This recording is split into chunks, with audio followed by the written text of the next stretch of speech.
Swamita Shri Chaitanya Prabhu Vande Nityananda Savarita Shri Nadananda Vande Shri Radhika Charanadvayam Gopi Chana Smayukta Vrindavan Manoharam Shri Gauranga Nityananda Shri Advaita Chandra Gadadhar Sri Gaur Bhaktivinoda Hare Krishna Krishna Krishna Hare Hare Hare Ram Ram Ram Hare. It's Sunday Satsang, July 20th, 2025, first part of the class. Bhakti Rasmita Sindhu class. We're on part 1, chapter 2, verse 270 to 309, which describes Raganuga Bhakti. So the first 270 verses of Bhakti Rasmita Sindhu describe Bhakti in general, and Vaidhi Bhakti, which is also many aspects of Vaidhi Bhakti are also practiced in Raganuga Bhakti, but it gets more specific and more focused in terms of inspiration to follow the path of Bhakti and the focused identity with the eternal resident of Vrindavan, which are part and parcel of Raganuga practice. So text number 270,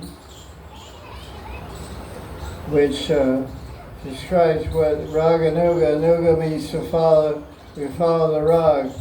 Well, the Rag of who? The Rag of the Brijvasis. We have a book, you bought a book? You didn't bring a book. Yeah, okay, anyway. You have a book? I got in my Kindle book, Dr. Samson. I'm sure that's good. Anyway, I'll read a verse. Virajantim avibhaktam rajavasi janadishu vigatmikam anushritya ya saragunugochate. Yeah. So, the translation, verse 270. Raganuga Bhakti is that which follows the Ragatmika Bhakti found in the Brijvasis, Brajavasi Jana. So, this word Virajanta means shining in its own glorious way, existing, is manifest. So, what Raga Bhakti means, we have a desire to perform seva with the same mood and the same bhav of a resident of Vrindavan. In Dasirati as a servant, or Sakirati as a friend, or Vasayarati like a mother and father, or amorous love, Madhurati like the gopis and manjaris. The interesting point is follow, not imitate. We read and hear about the seva of the Brijvasis, and we develop a desire to perform seva like them. So, Ragamika Bhaktis, are they Nityasiddhas? What kind of Bhaktis are they? Nityasiddhas. So, now, text 272. So he defines what is the rag, what is this type of rag that they have. You have the book, you have the verse to read in Sanskrit, 272.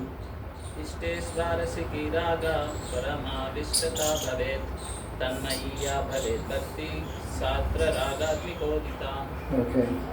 Rag is, the word spontaneous is not in the Sanskrit, so that's implied meaning, but it's not spontaneous. But rag is defined as a deep thirst for the object of love. Devotion or bhakti that's impelled exclusively by such thirst is called ragatmika.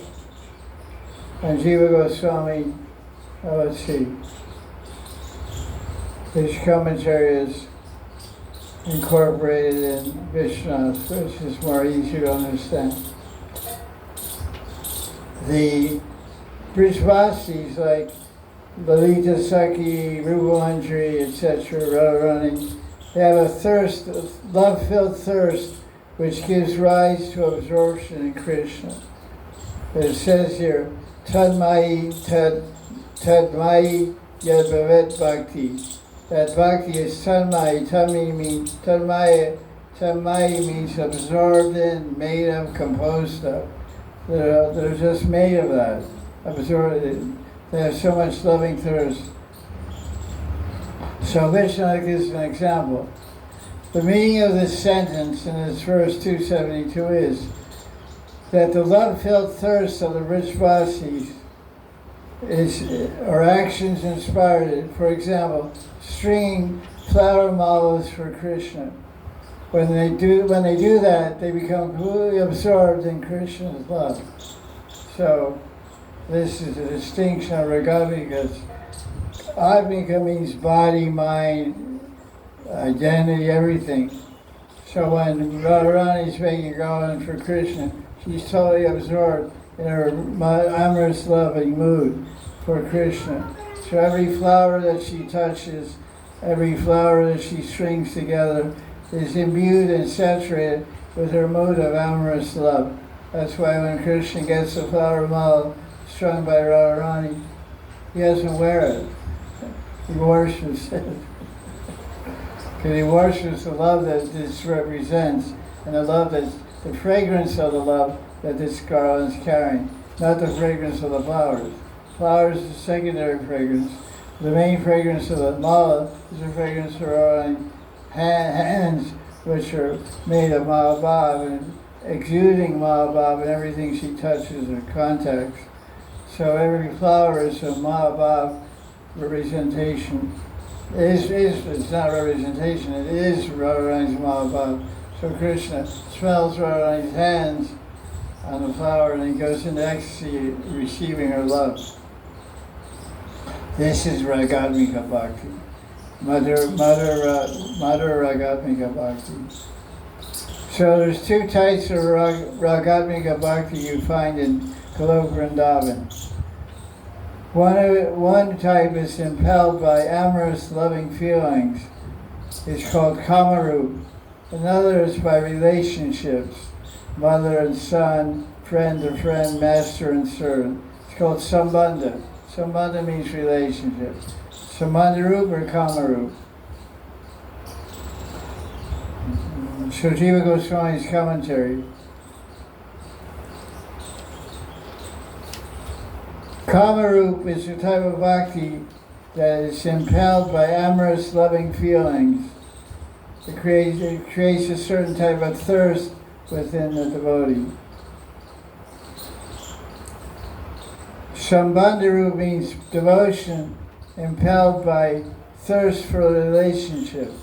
So thirst to be the friend, thirst to be the servant, thirst to be the mother or father, as opposed to Kamarup Bhakti, which is thirst to be the lover of Krishna, over one's body for Krishna's pleasure. And text 274, 275, Rupa Goswami cites two verses from the 7th canto of Bhagavatam. And he describes the Raganuga Bhakti, Ragadmika Bhakti. He says, Kamadvaishad Bhayat Snehat Yata Bhakyeshware Mana Avesha Tad Agam Hitva Bhavas Tad Gatim Gata. This is examples of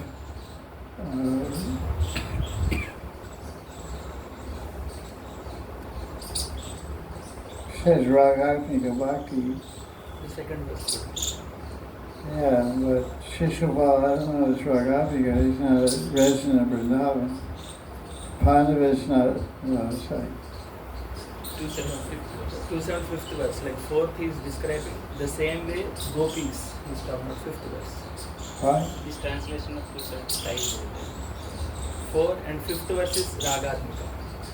Okay. Translation. So 274 is Raganuga. Vaidhi. In the translation is right, just as by Vaidhi Bhakti. One can. Yeah.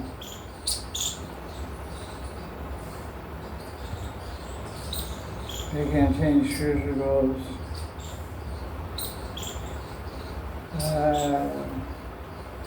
Anyway, the idea is, the basic point, what is the point? The point is absorption. What has to be absorbed in Krishna's form and name and qualities and lila. So some people can get absorbed in Krishna, envy and hatred. And envy and hatred is not devotion, but by fixing their minds on Krishna, they get purified in envy and hatred, become qualified for liberation. That's what the commentary says. Like Shishupala and Satrakamsa, they didn't get spiritual forms, well, they have their eternal associates, but they said they got liberation. But if you absorb yourself as affection, sneha, brotherly affection, or motherly affection, sneha, or amorous love, then you can get form in Goloka Vrindavan. It's like Putana, she had killing affection. She didn't have affection, she had hatred to kill Krishna. But she disguised herself as a mother, and she dressed as a Brijvasi. So because her dress was a Brijvasi, and her sneha was that the affection of a mother offering her breast milk to her baby. So Krishna accepted that Vatsalya sneha and gave her a suitable spiritual body in Goloka Vrindavan as a Datri, a nurse assistant of Yashoda. So that's what this whole verse is about absorption. And Jiva Goswami says on page 304, among persons that had hatred or fear, Kamsa had fear and Shishupal had hatred. They gave up their sins of hatred and impurity by becoming absorbed in Krishna, which is what I said. But this doesn't apply to those that have amorous feelings for Krishna, because they don't have any sin, because the Kam mentioned here is not material.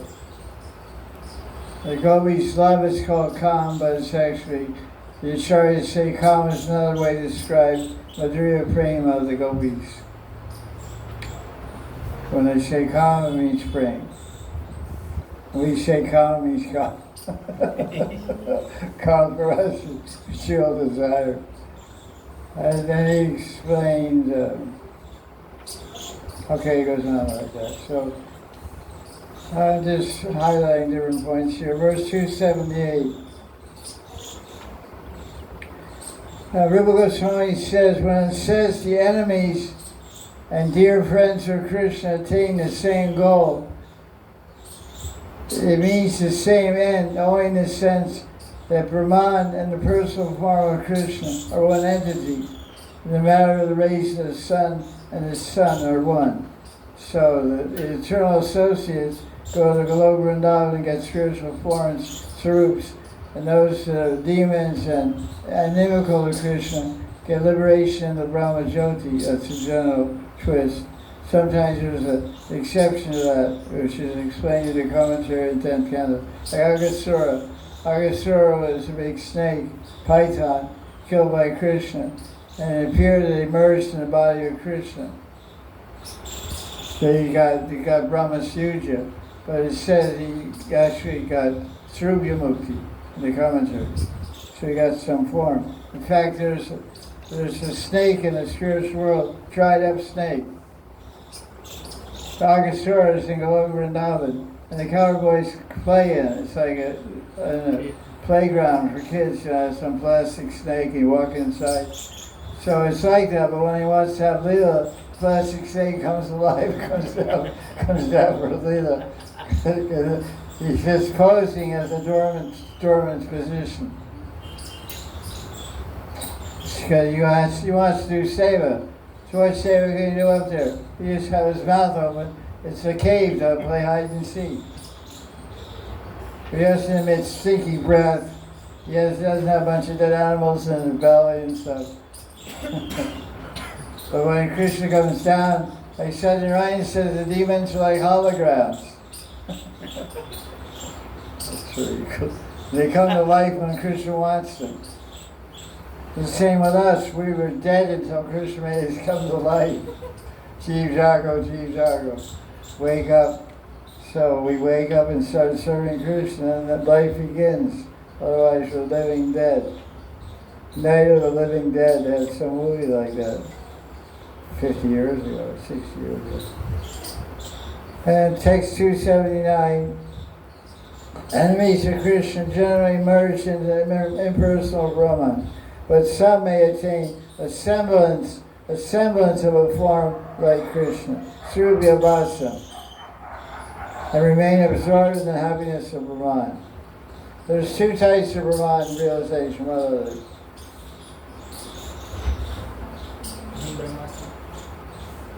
That's just a statement of Gyanis and Yogis. It's not a condition of liberation. Two states. One is you merge into the body of Krishna, when you merge into the effulgence of Krishna.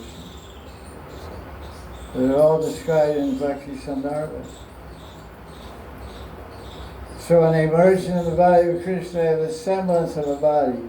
But it's not their body, they're merged in Krishna's body. Anyway, don't worry about that. You're a little 12-year-old girl. You'll be running around kicking your heels, chasing after Krishna. If he gives some message from Radharani, or beat him up or something. Okay. Let's see, So, the demons say, get killed by Krishna, go to Siddhaloka, which is in the spiritual world. Some sages go there also, so they have some sages have some good association. The sages are with them. Oh, look at these guys. Look like they have the same dress on. Some kind of dress party. Everybody wears the same dress. Okay. It's a Ruski dress party. Okay, interesting idea. 281. Read the Sanskrit. Ragabandhena kenapi tam bhajanto prajantyami Angri Padma Sudha Prema Rupastasya Priyajana. Those who are devoted to Krishna, who is the very form of Prem Rupa, worship Krishna with intense, spontaneous absorption. Where did you get all this? They read into spontaneous is not there. Absorption is not there. Intense is not there. It's not in Sanskrit. It says Bhajanto Brajanti. Anyway. Ragabandhena is bound by the rag. It's intense, it's spontaneous. And whenever the translators of this book, Banaswami, when he talks about Raghunath Bhakti, he always has to throw the word spontaneous in. And Raghunath Bhakti is not spontaneous at all. It has nothing to do with spontaneity. It's a form of sadhana. It has to do with greed. You have a desire to worship Krishna in a particular form, in a particular way, following a particular resident of Vrindavan. And it's called Kinchananubhuti. The commentary Jiva Goswami says the starting point of Rag Bhakti is Kinchananubhuti. Kincha means a little experience, a little attraction. That's all it takes to get going on the path. Just like to start a car, it's called jump start. You push it a little bit, and boom! So, you just get a push. I got a friend, I sent him some books of Anandas Baba. He read the books, went crazy. Now he's sitting in the back of the room.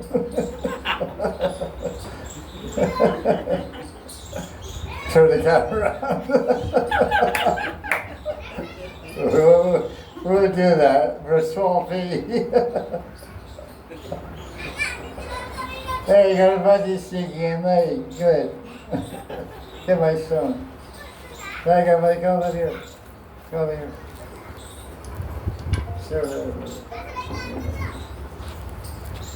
Okay, it's the worst half, better half, or whatever.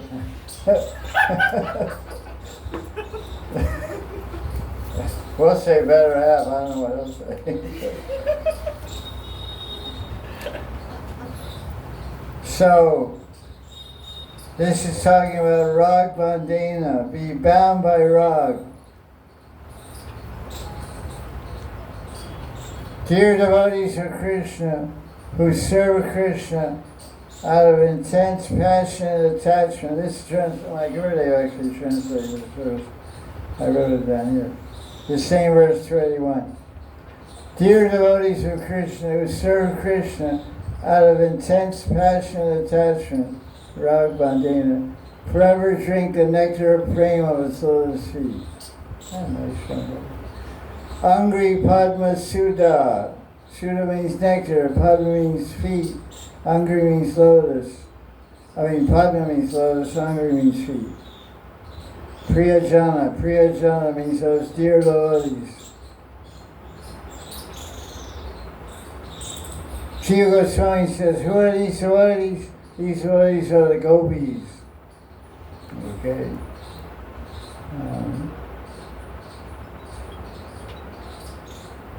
Okay. The gopis attain the nectar of Krishna's feet.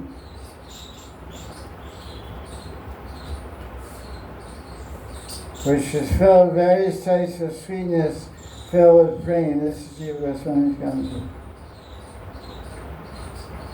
The Shrutis personified the Upanishads attain the mode of emotion similar to the gopis. This is verse 282 I'm discussing now. They also attain Krishna's lotus feet. The gopis mentioned in the Bhagavatam are Kamarupa Ragadmika Bhaktis. And the personified Vedas are what? Kamanuga. What are we? No, what, more specifically? We're Kamanuga Raganuga. We're following the Kam. Yeah, okay, keep going. We want to, we're itch our desire to taste relish the Baba Radharani. Baba Lasrati. Be specific. Tad Baba Chatmika. What's the other one called? Sambhoga Chatmika. Who's that? Sekhi Radharani. Okay. Text 283. This is the definition of Kamarupa Ragamika Bhakti.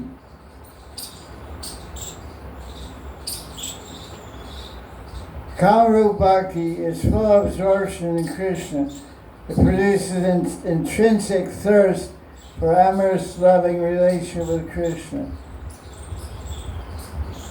It is called Bhakti because it is the only eagerness to give pleasure to Krishna. Jiva Goswami's commentary. Kama is called Kama, but it's a particular type of prema which is full of absorption in Krishna.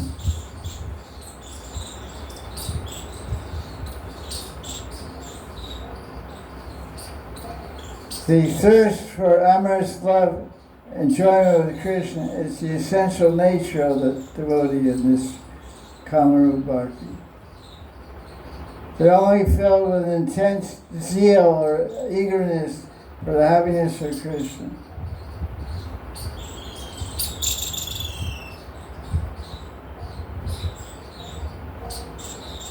There is complete eagerness in the gopis of Braj only for pleasing Krishna, not a thirst for personal enjoyment.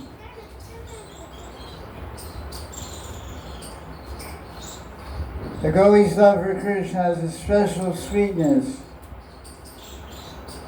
It is called Kam by the wise because it is the cause of various amorous actions.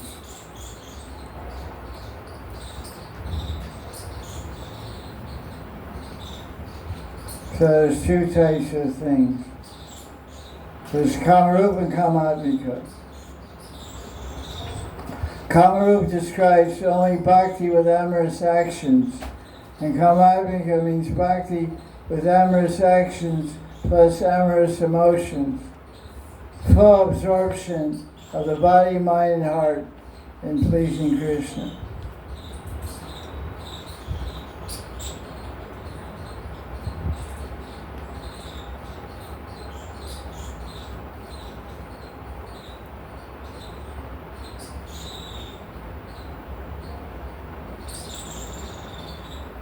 The Kamanuga type of Brajagopis really should be called Kalamika Raganuga Bhakti because they're completely full of thirst. The phrase Kamarup, I'm repeating this, Jiva Goswami's commentary, it expresses bhakti only with amorous actions, no emotions. But Kamagnika means bhakti filled and saturated with amorous feelings plus action. I don't really understand much what he's saying, but that's what Jiva Goswami said.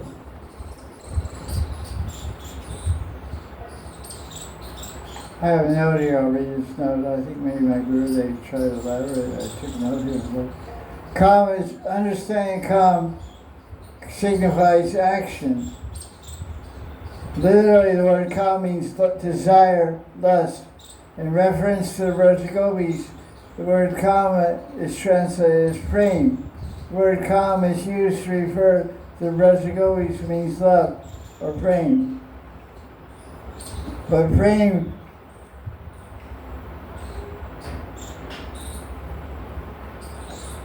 signifies action. There's no question of love being dormant. It's impossible. Wherever there is love, there will be activity. Spiritual love, if you love someone, you want to do something pleasing, act for that person. You want to do some pleasing act for that person. When you do that act, that person is pleased, and you also get pleasure. There's two ways to get pleasure. One way. What are the two ways to get pleasure? By giving pleasure to the others. What did you say? A nice sutra there. What did you say? Giving and receiving. Yeah. That's American speciality. They know how to make everything short and simple. Keep it simple, stupid. KSS. Giving and receiving. You can on the receiving end of pleasure and enjoying, or giving pleasure to someone else, you enjoy twice as much. That's the secret. So, most people don't know that secret. They're too busy trying to get receiving. Two ways to get pleasure. One, get pleasure for yourself directly, trying to gratify your own senses. That's what everyone else in the material world is trying to do. That's calm or lust. And lust desire is you only want to please yourself. But in prema, it's just the opposite of that.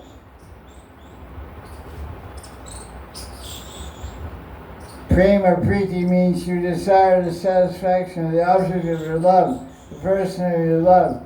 When your lover is satisfied, that gives you satisfaction to the beloved. This is another way of getting pleasure. In the spiritual world, there is pure, true love. Devotees try to please Krishna, and this gives them the greatest happiness. And Krishna is also trying to please the devotees. He also feels happiness in the same way.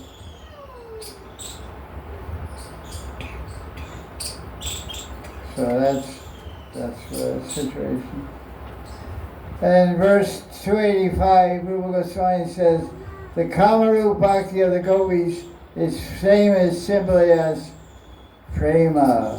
This is told in Agama Tantra, Agama Shastra. Agama is a branch of Vedas that deals with different tantras about puja and other things. Puja and Purusharan, Brata, and Diksha, and mantras and everything. So agamas.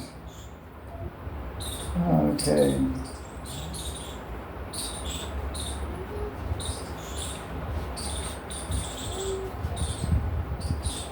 Uddhava, this is Shiva Goswami's commentary. Uddhava desired the prema of the intensity of the gopis' prema, but not their kama rupa, which causes the intensity. Gopis have intense prema because they're full of thirst to offer their body in amorous love for Krishna. So you might wonder, Uddhava wants to be more praise to the gopis in chapter 47. So many nice prayers. That's one prayer. Vande Nandavraja Strina, Padare Namavikshnasha, Yasam Harikado Vitam, Punati Punat. Punati Punat. So he says, the singing of the gopis purifies, fills the universe with sweetness and purifies the whole universe. I worship that singing of the gopis, Harikatha. So he wants the love of the gopis, but he doesn't want to offer his body in loving, amorous love to Krishna. That's Jiva Goswami is making that distinction. He wants the intensity of their love without that amorous. He appreciates how absorbed they are, how surrendered they are, how dedicated they are. He wants that dedication, that absorption, that total surrender, total selflessness. The gopis are selfless to the point of self-forgetful. They don't even know their name. They start to think they're Krishna. Chapter 30 of the Bhagavatam, gopis start becoming Krishna. One becomes Agasura and one becomes Putana. And they go crazy. I'm Krishna. Look at the way I walk. No, I'm Krishna. So now he says, he describes the love of Kusha. He says, Kama Praya. What does Praya mean? Almost. It's resembling, somewhat close, but not exact. Kama Praya Rati Kintu Kuba Jam Eva Samata. Samata means the approval, the consensus of the sages, wise people, say that Kusha's rati is almost like the lust of the gopis. But it's essentially, Rupa Goswami says, essentially her attraction to Krishna is only lust. Because when Krishna made her beautiful, what did Kusha do? Hold on, There's the answer. That's the man who's got precision back there. You guys are speculating. The room is tilted to the back here. All the answers are going from the back. A lot of heavy weight back there. Seesaw going that way. These guys are all lightweight. All these guys are going out. As soon as Kusha became beautiful, she grabbed Krishna's daughter in front of his boyfriend. Come on, let's go. Come to my house. Excuse me. Don't you back. Right on the street. Right on the street. Public spectacle. Public rape. Ravish. Yeah, okay, that's more exact. She was ravished Krishna. You correct it down. Tone down language there. But you got what? You understand what I'm talking about. Okay. Jiva Goswami says, Kusha had mostly calm. Her actions did not show the pure frame of the gopis. Okay, watch that. Okay. In another verse, chapter 49. Now that this verse, chapter 49, 10th canto, verse number 9. Now that she became beautiful in character and body, Shivakra, which is Kusha, felt lusty desires for Krishna. So she grabbed his shoulder and smiled and said, come on, big boy, let's go. Let's go for a walk. Come with me. Oh, well, wait a minute. However, Jiva Goswami says, Kuja Rati, to a small degree, she did have Madhura Rati, pure, because the object of her attraction was Krishna. Krishna. It sure wasn't that bad.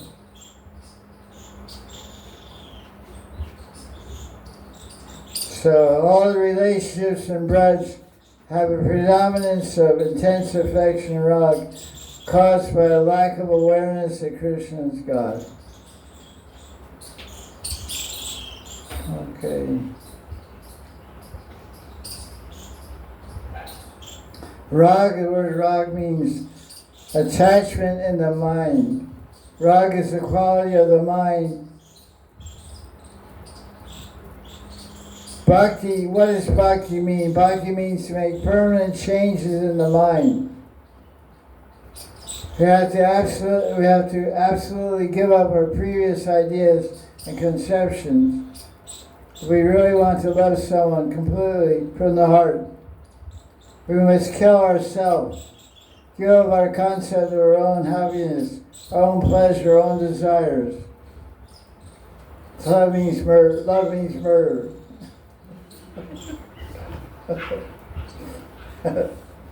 That's pretty interesting, huh? That's nobody wants to do it. Not too many people are eager for suicide. It's enough for my guru. To love someone completely from the heart, you must kill yourself. You must kill the concept of your happiness and personal desires.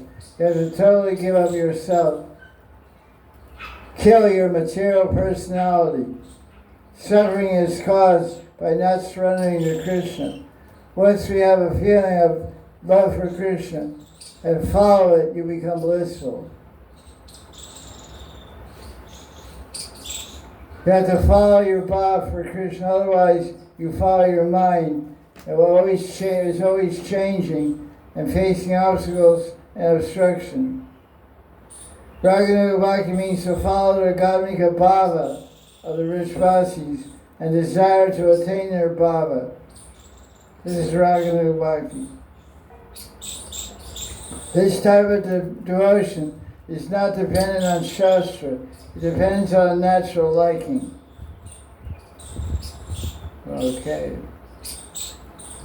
The coward man of Vrindavan is Vishnu's commentary. The Gopas of Vrindavan are the chief examples of Sambandharupa Ragadmika Bhakti.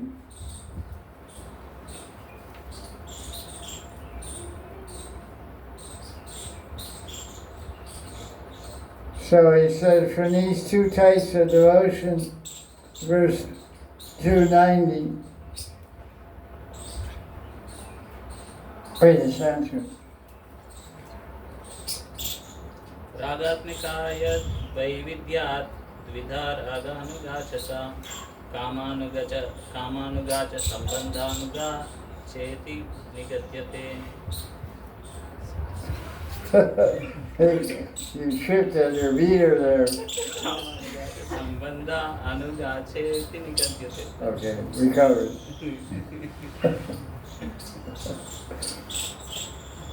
Translation. From these two types of Ragadmika Bhakti are the rich Vasis, which Rupa Goswami calls Siddha Bhakti. That's not in the verse, but that's the translation.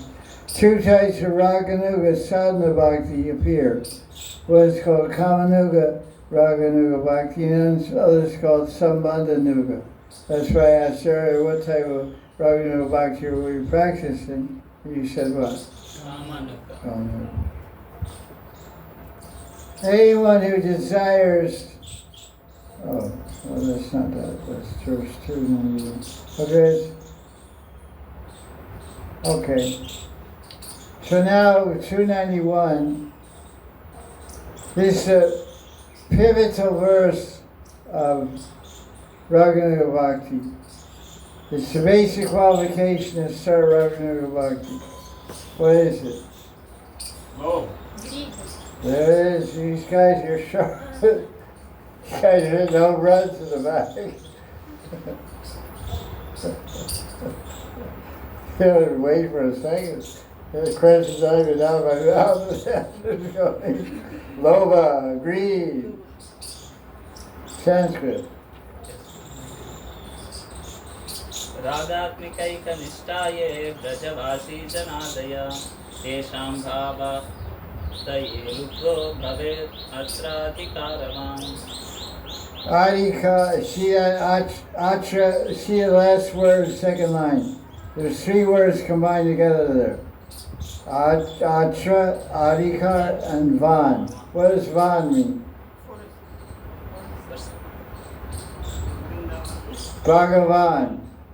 Van means possess. Bhagavan, possess fortune. Bhagavan, possess 6 opulences.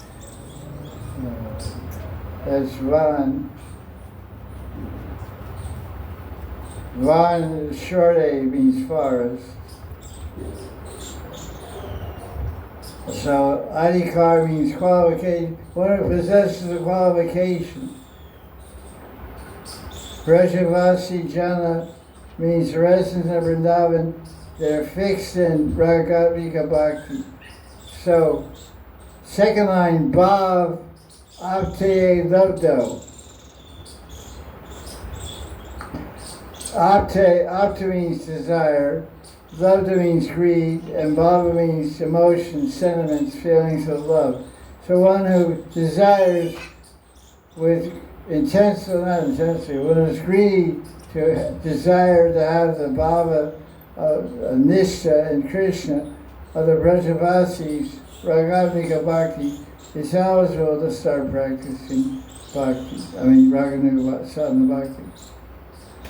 Desire, greedy for the Bhava, loving feelings of the Ragatmikas. You're greedy for the Brajabhav and moods of mellows of the residents of Vrindavan, especially Radharani, Lita Vishaka, Tulsi Manjari.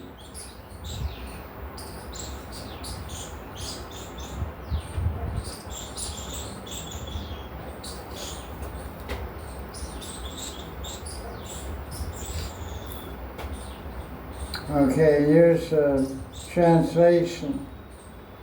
Here's another translation, verse 291.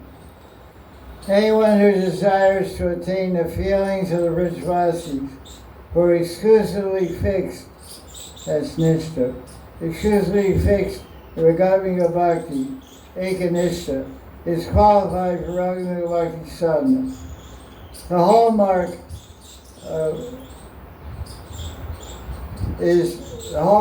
of the birth of sacred greed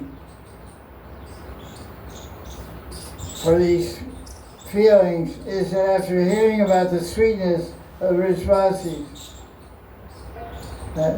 emotions, one will disregard any scriptural rules or any common sense.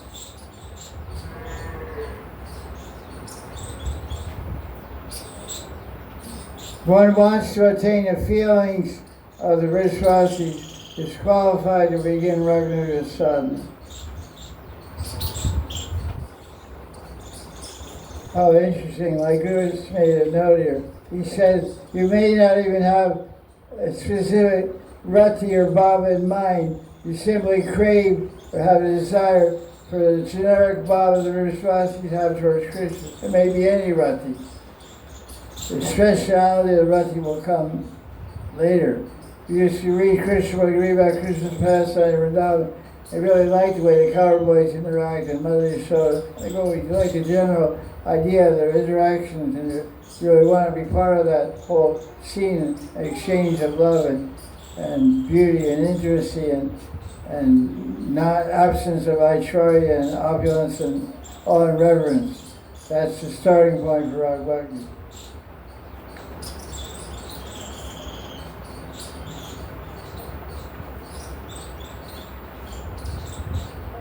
Want to feel the love and feelings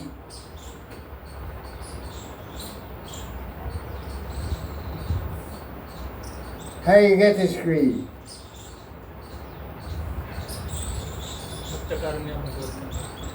Hearing from a sadhu who is a Raghunath. You find that out in 20 verses, the answer. But also from reading about and because reading means you're associating with the Nitya Siddhas who wrote the books, like Rupa Goswami, Raghunath Das Goswami. And the commentators were also maybe not Nitya Siddhas, but maybe Sadhana Siddhas. And living Vaishnavas can also give the greed. So the greed can come from hearing transcendental topics about the gopis and Brijvasis and Krishna and Vrindavan, or reading the books of the Nitya Parishads will come to Krishna, come to Gaura Lila to write books like Rupa Jiva, Statan, Raghunath, etc. And associating with contemporary Vaishnavas that are Raghunath Bhaktas, you can get the greed.